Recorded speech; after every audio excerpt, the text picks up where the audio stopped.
Straw Cutter, and you've got a videotape that's called How Any Idiot Can Beat a Radar Speeding Ticket. Now, I'll leave it up to you to decide who the idiot, the real idiot is. Now, some people are going to say that it's me.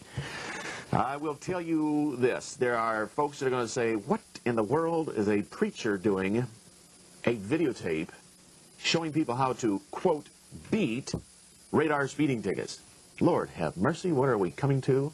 This man needs to be preaching the gospel, not teaching people how to beat radar speeding tickets. This guy's got to be out to lunch, a weirdo of some kind. I'm not going to deny that I am not your garden variety preacher. I am a little different, to say the least. But I haven't desired to be different. I'm just, God made me this way. This is the way I am. Well, that's just fine. For those who are of a slave kind of mentality, where the master pulls the buckboard over and decides to whip and beat the slave for driving the horses furiously. I don't have to be a slave, and that's not part of my mental makeup. And you know, it's just people are kind of dumbfounded by the legal mumbo jumbo that surrounds the courtroom, and kind of a facade of you know, legal voodoo that they try to practice within the courtrooms. And we call it a bench bar monopoly. You know, only the attorneys know, only the judges, only people with law degrees have brains enough to do what they do. Oh gosh, believe me, you can do this stuff. That's why I say any idiot can beat a radar speeding ticket.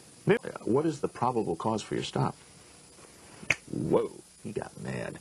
He said, I want your driver's license and I want it now. I said, hold it, sir. I just asked you, what is the probable cause for your stop? You tell me what the probable cause is, maybe I'll give you my driver's license. He said, you give me that driver's license right now. And he put his kind of rested his hand on his pistol and in the area of his handcuffs. I looked at this dude and I thought, whoa, you know, I've hit his hot button right off the bat. I mean, he's either going to kill me or he's going to pull his gun out, and I don't know what he's going to do.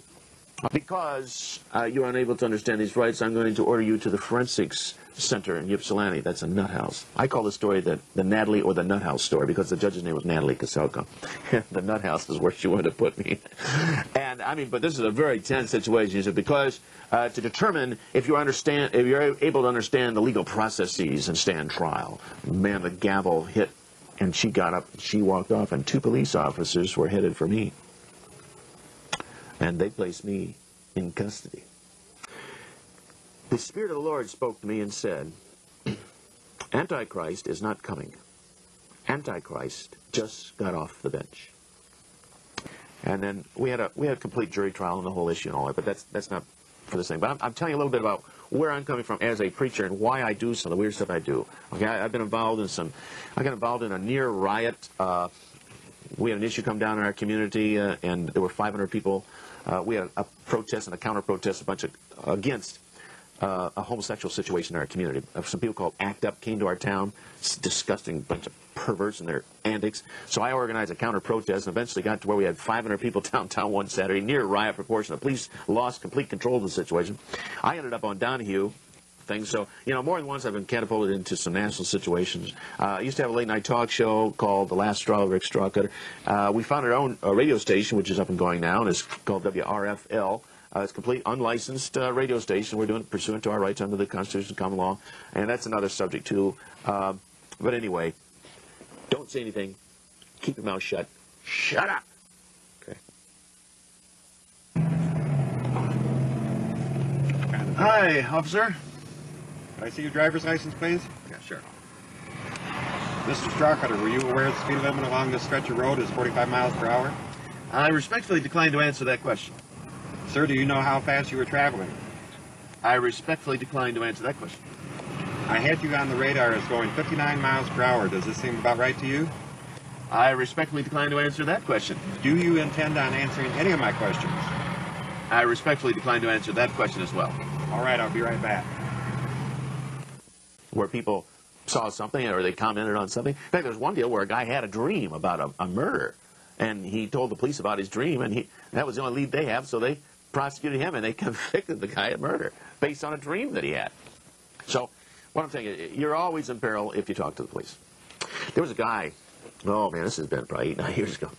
There was a guy that he was pulled over on suspicion of drunk driving. I mean, he was not driving too good. And the guy later admitted that he was plastered. He said he was so drunk he couldn't walk. He said that's why he was driving. Whatever. Anyway, it's just kind of a funny story. I hope you don't mind my stupid story. Do you think they like these stupid stories I tell? Are they interesting? Okay, I'm talking to my cameraman here. Oh.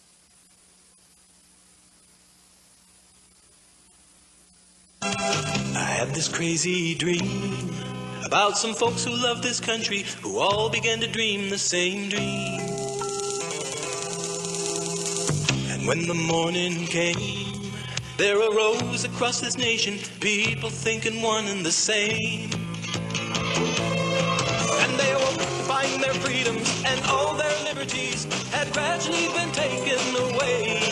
And when they realized the danger to their posterity, I heard those patriotic people say, we want this country back. We ain't just joking, Jack. We want our liberty and our dignity and our freedoms and our rights restored.